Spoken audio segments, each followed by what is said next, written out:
Hello everyone, welcome back to my channel. Once again, I am here in front of you with another video of accountancy for class 12th.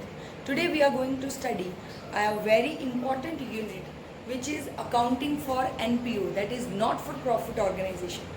But basically this unit consists of 10 marks in your board exam. So this is very important and have a good weightage in board exam. So do watch complete video and understand, right?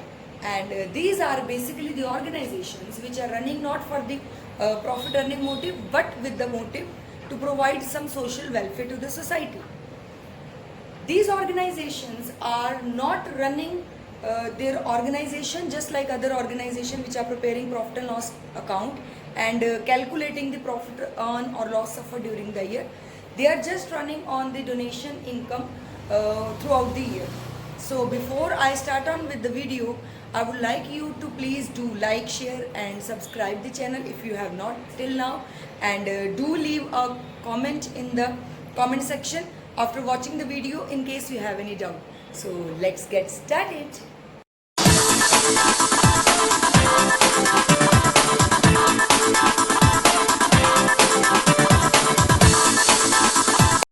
First of all, we will understand what is difference between an ordinary organization and an NPO, right?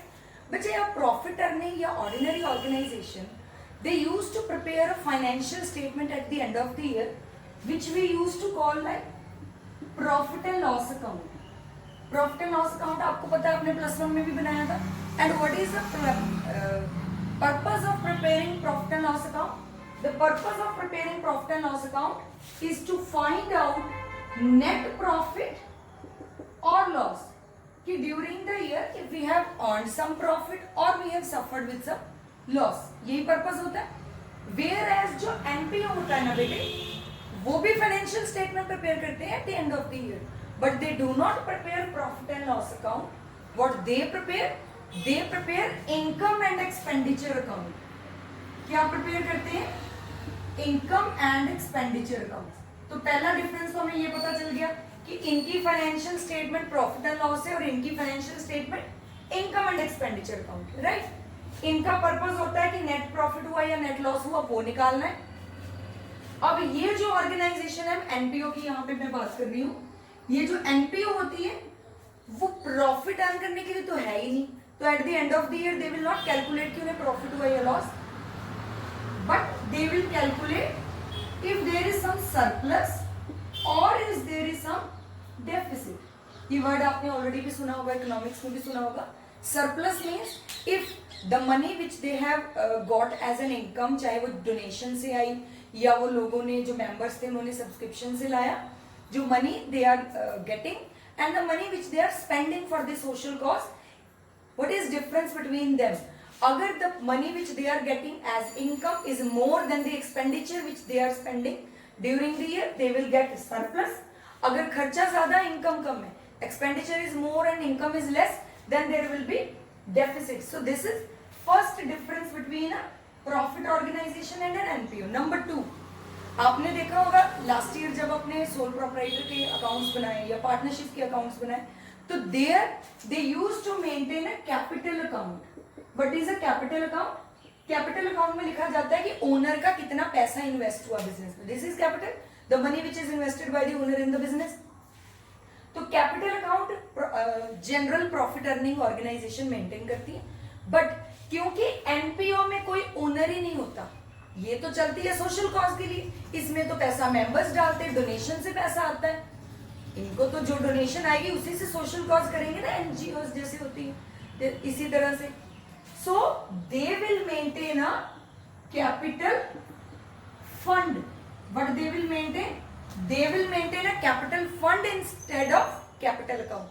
Why capital fund? Because capital होती है किसी एक individual ने या owners ने जो invest किया, but capital fund होता है जो रेज किया गया from so many people.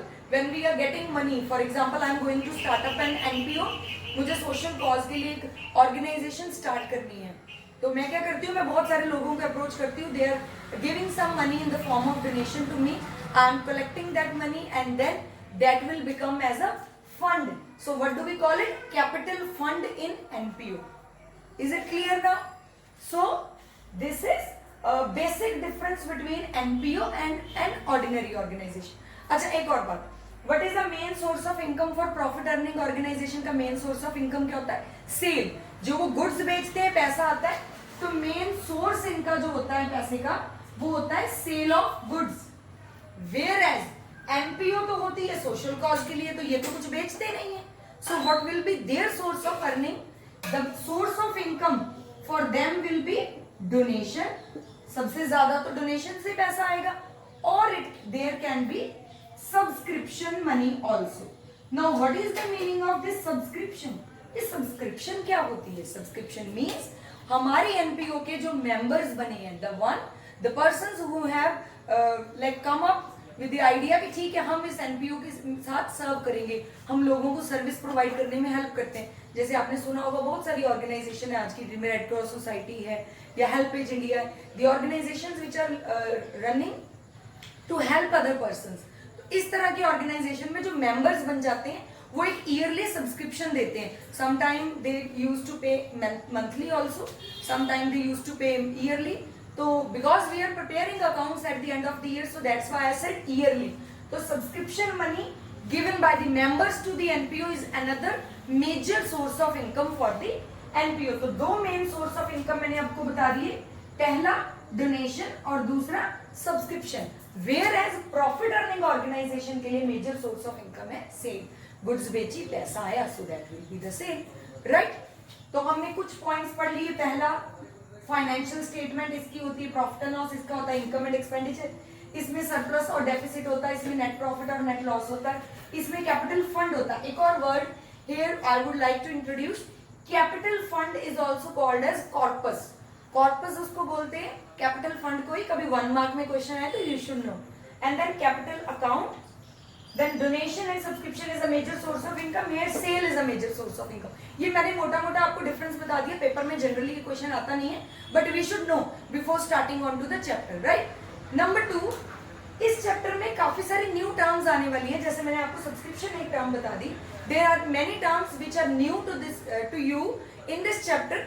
So before starting on with the practical part, I would like you to understand the basic difference between those terms and the transaction, how to treat them, what are the capital item, what are the revenue items. So let's understand those items first and then we'll shift on to the numerical part. Right.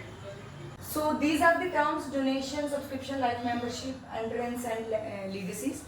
These are the terms which we are going to study. But before starting on with these words, first of all we should understand कि हम पढ़ क्यों रहेंगे, what is the purpose. So सबसे पहले मैं आपको ये बता देती हूँ बच्चे कि इस चैप्टर में जो हमारे फाइनेंशियल स्टेटमेंट बनने वाले हैं, एक मैं आपको ऑलरेडी बता चुकी हूँ.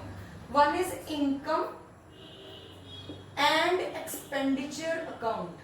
एक हमारे पास होता है इनकम एंड एक्सपेंडिचर अकाउंट और एक हमारे पास होती है बैलेंस शीट. ठीक है जी. तो जैसे हमारी नॉर्मल ऑर्गेनाइजेशंस की बनती है प्रॉफिट एंड लॉस और बनती है बैलेंस शीट, यहाँ पे क्या बनता है इनकम एंड एक्सपेंडिचर और balance sheet. Income and expenditure is a nominal account जिसमें डेबिट साइड पे हम लिखते हैं सारी डेबिट साइड पे एक्सपेंसेस होते हैं, डेबिट साइड पे हम सारे लिखते हैं एक्सपेंसेस और क्रेडिट साइड पे हम सारी लिखते हैं इनकम्स. ठीक है जी. बैलेंस शीट में हम क्रेडिट साइड पे लाइक लेफ्ट हैंड साइड पे लिखते हैं liabilities and right hand side पे लिखते हैं एसेट्स. अच्छा बच्चे, one thing to be very clear here कि दो तरह की हमारी आइटम्स होती हैं. एक होती है हमारी, कहाँ लिखूं, यहाँ लिख देती हूँ. एक होती है हमारे पास कैपिटल आइटम और एक होती है हमारे पास रेवेन्यू आइटम. तो ये होती क्या है, पहले आप ये समझ लो. कैपिटल आइटम और रेवेन्यू आइटम. कैपिटल वर्ड यहाँ पे हम उस चीज के लिए यूज करेंगे which happens once in a while, जो रेकरिंग नेचर का नहीं है. फॉर एग्जाम्पल अभी मैं आपको एक एग्जांपल देती हूँ. यहाँ पे इन्हीं टर्म्स में से दूंगी. डोनेशन, हमको डोनेशन मिली. यहाँ पे मैंने ऑलरेडी लिखा हुआ है दो तरह की डोनेशन होती है, एक होती है जनरल डोनेशन, एक होती है स्पेसिफिक. फॉर एग्जाम्पल हमें किसी ने डोनेशन दी कि ये लो 5 लाख रुपीज, इससे आप अपनी एनपीओ के लिए एक न्यू बिल्डिंग बनाओ, क्योंकि आपकी जो एनपीओ है या एनजीओ है वो एक टूटी फूटी सी बिल्डिंग में मतलब चल रही है, तो ये लो 5 लाख रुपए आप अपनी बिल्डिंग के ऊपर लगाओ। सो क्या इस पैसे को हम, इस 5 लाख रुपए को हम कहीं और खर्च कर सकते हैं? नहीं कर सकते। It means this is a donation but it is specific donation because this donation is given for a particular purpose. तो पहली बात, कैपिटल आइटम वो आइटम है जो किसी पर्टिकुलर काम के लिए हमें पता है, number 1। Number 2, which happens once in a while. क्या ऐसा रोज रोज होगा कि कोई हमें पैसा देगा, बोलेगा ये लो बिल्डिंग बनाओ?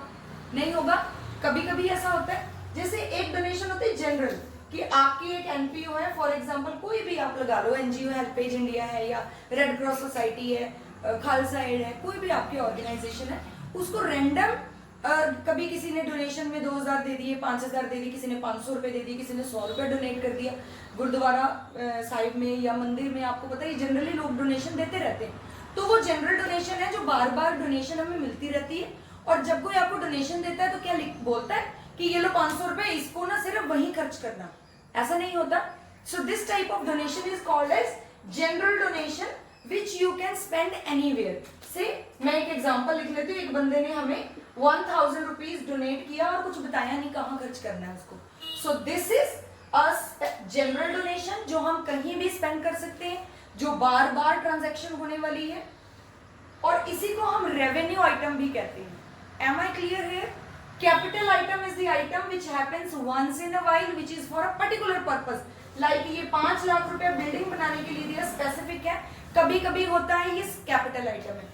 जितनी भी कैपिटल आइटम है वो सारी बेटा बैलेंस शीट में चली जाएंगी। कहाँ चली जाएंगी? बैलेंस शीट में।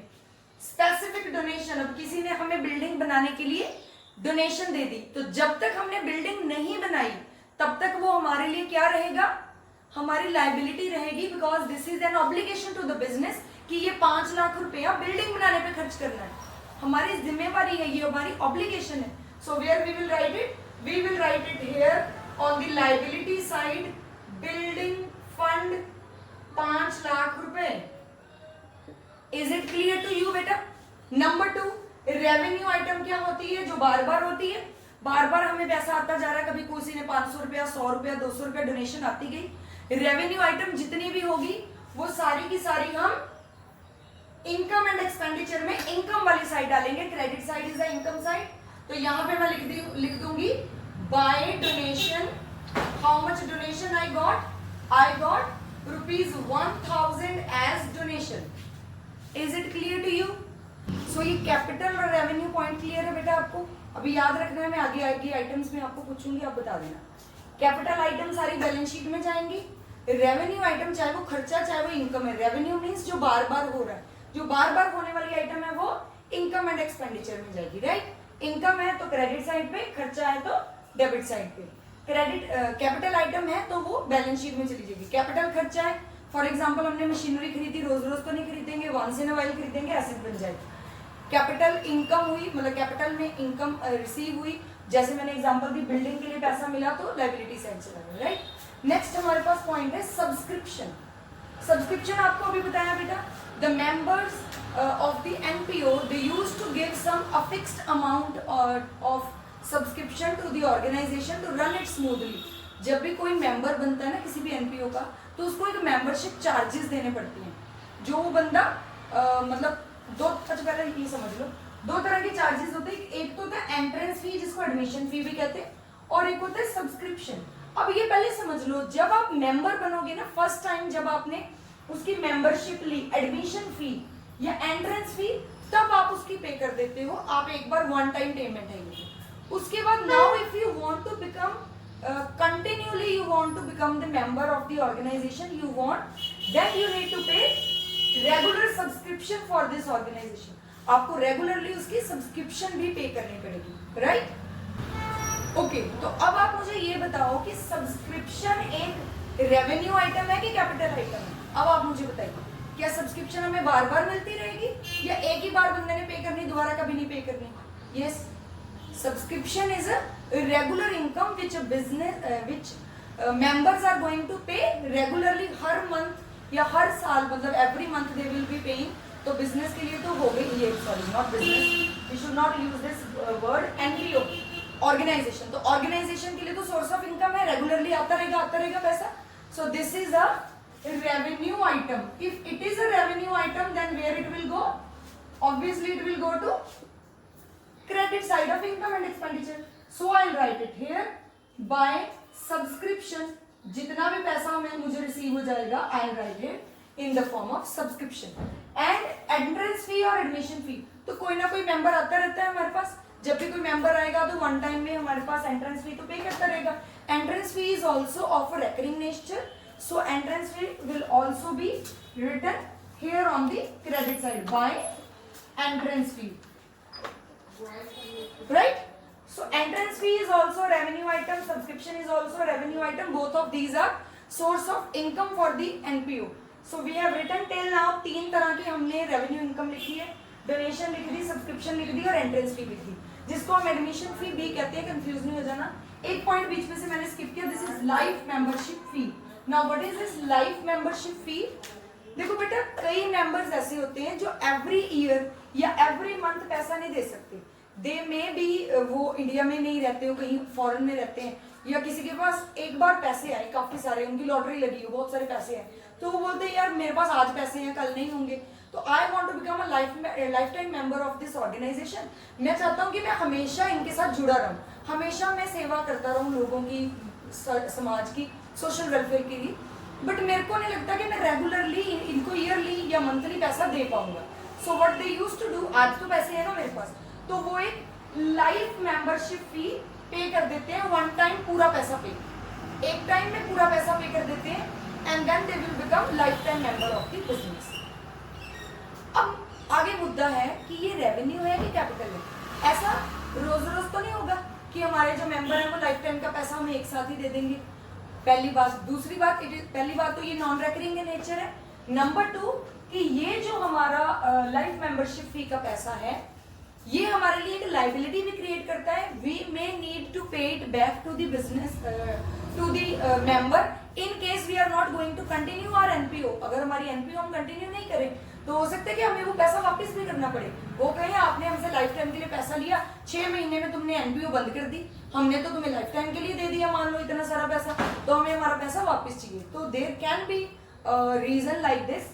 सो this life membership fee will go to the balance sheet liability side because it is a capital item, life membership fee।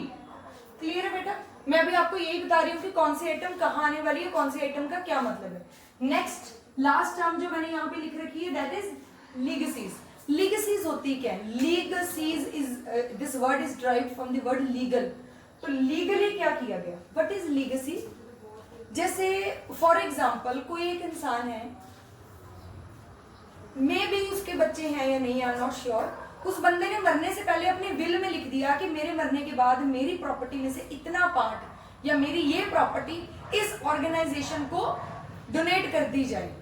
लेकिन क्योंकि बंदा समझदार है, भी अपने विल में लिख के गया, तो वो साथ में कंडीशन भी लगा के जाता है कि मेरी ये प्रॉपर्टी बेच ना सके कोई, इस प्रॉपर्टी से होने वाली इनकम को ये एनपीओ यूज कर ले, इस प्रॉपर्टी से होने वाली इनकम को NPO as a source of income ले ले, right? So this is also a non recurring income. This is a non-recurring income which is not going to happen again and again. So we can call it a capital item. Because it is a capital item, so obviously you know where it will go. It will go to balance sheet liability side.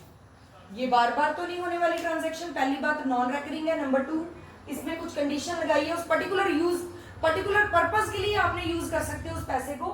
So legacies is a capital item. So capital item will go to balance sheet liability side. Is it clear to you now?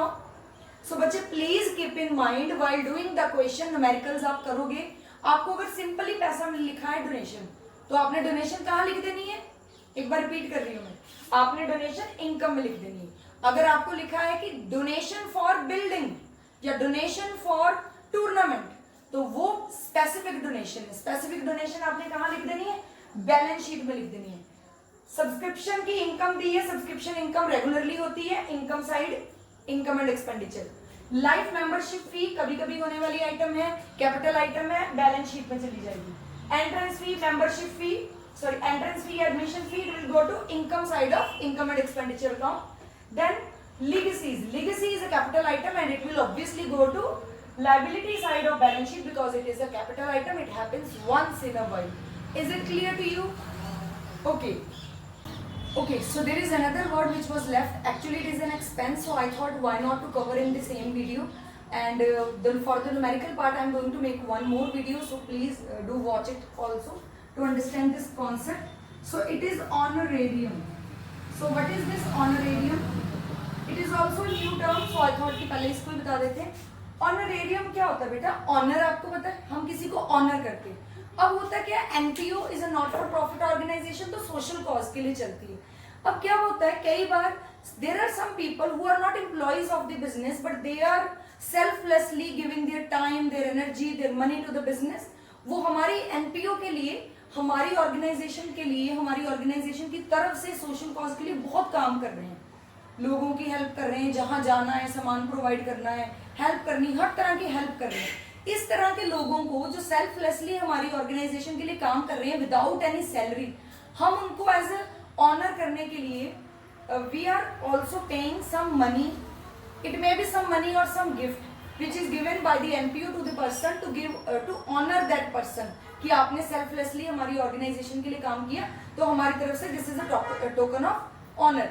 So this is a revenue expenditure for the business. इस organisation के लिए revenue खर्चा है, ये ऐसा होता ही रहता है. They used to pay honorarium to the persons who are working for the organization without any salary. They are not employees of the business. So this will go to expenditure side. यहाँ पे honorarium हमने लिख देना है.